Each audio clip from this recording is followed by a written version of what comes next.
يعني شويه مستوى معليش هكذا، سما كان متفهم الوضعيه هكذا. تحكي معاه من يقول لك وعلى بالي من اللي تحكي معاه يقول لك على بالنا باللي راك مظلوم، ولكن لا غالب احمل برك. كيفاه نتحمل برك انا؟ علاه نتحمل حاجه انا ما درتهاش؟ علاه نتحمل حاجه انا قسطوها قال لها لي زورمون تاعها قالوا له هذا يدخل الحبس؟ علاه دو كيل دروا هذه شغل نقعد انا شغل نروح نتضرب في الحبس؟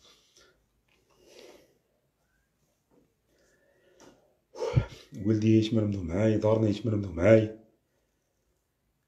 على والو. هي حبت، ولو بير اللي يهبلك شغل خلاص. واش يهبلك؟ وكي الجمهور يقول لك وعلى بالي ما كان والو، على بالنا ما كان والو. نين لا غالب ادخل للحبس برك خاطر كي حبت هي. علاه شغل؟ وينو الهما اللي درناه؟ علاش دير لي الايداع؟ انا على ما تخليش نشرع على برا؟ على ما تعطينيش حقي في الدفاع على نفسي؟ انت قيتي بلي خاطيني في تكنيكمون الخبره التقنيه بينت بلي خاطيني. علاه تدخلني للحبس؟ علاه دير لي الايداع؟ علاه تمرمدنا هكداك؟ معليش.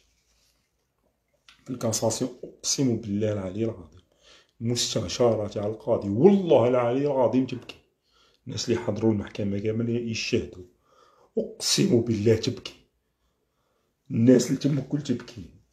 ومن بعد يقول لنا روحوا 15 جور نعطيكم الحكم. باينها 15 جور داونا للتلفزيون برك هذيك بسكايب.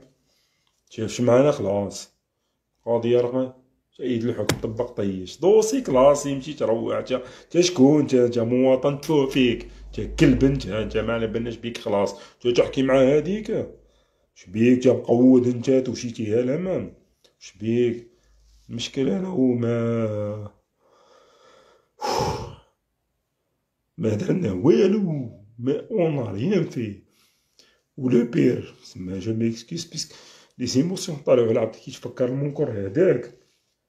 دارولي زعما تقرب، وما داروني رياليتي عدم الاستقرار. بيسك في الحراج كنت ريكلامي نكتب البراوي ولقاو السيلو بالمادة والقانون، ونستند على المادة 15 والمادة 12 والمادة 10 من قانون السجون، إدارة السجون، حيث أنه شفنا تجاوزات فظيعة في الحراج. تجاوزات لا إنسانية طول، كاش إنسانية خلاص. في ظروف الاحتباس، في ظروف المعاملة، ضربوني وعيطولها بالتليفون تسمع من نص الحبس، وضربوني الشيفان تاع الحراج. علاه؟ علاش؟ مش نورمال، مش نورمال. خلاص معليش. صرطو بيا كونفا رحت لبويرة.